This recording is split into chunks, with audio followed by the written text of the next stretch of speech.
مسلمانوں کی جذبہ شہادت کو دیکھنا ہو تو ان دو دوستوں کی دعا حدیث کی کتابوں میں دیکھ لیجئے، جن میں سے ایک حضرت سعد بن ابی وقاص رضی اللہ تعالی عنہ تھے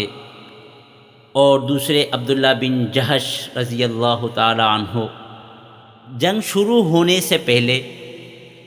دونوں ایک طرف ہو گئے اور کہنے لگے، آؤ دوست دعا کریں کہ اللہ تعالی ہماری آرزو پوری فرما دے۔ میں دعا کروں تو تم آمین کہنا، اور تم دعا کرو گے تو میں آمین کہوں گا۔ حضرت سعد بن ابی وقاص رضی اللہ تعالی عنہ نے بارگاہ رب العالمین میں ہاتھ اٹھائے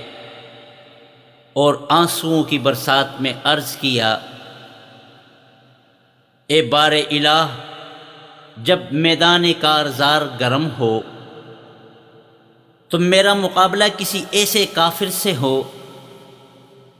جو بڑا بہادر اور غضبناک ہو،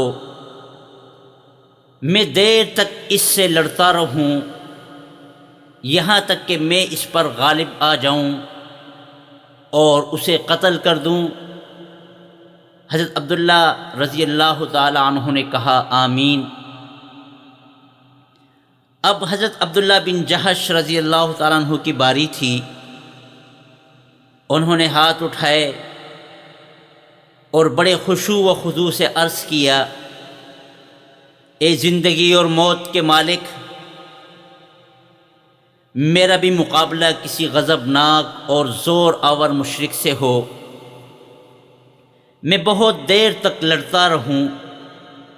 یہاں تک کہ وہ مجھے شہید کر دے، اور اسی پر اکتفا نہ کرے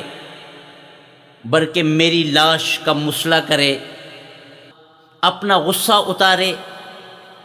میرے کان اور ناک کاٹ دے، تاکہ کل قیامت کے دن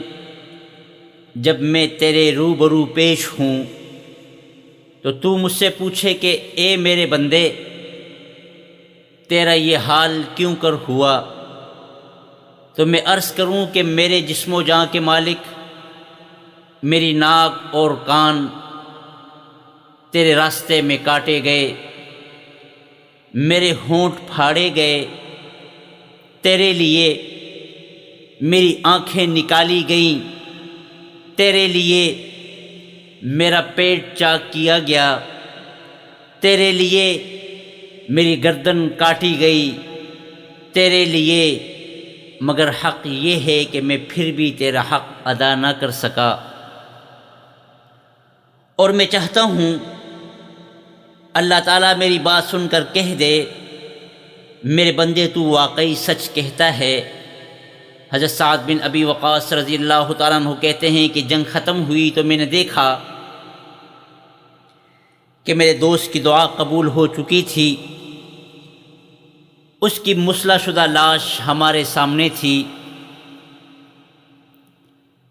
اس لیے اس کا نام ہی مجدع فی اللہ مشہور ہو گیا،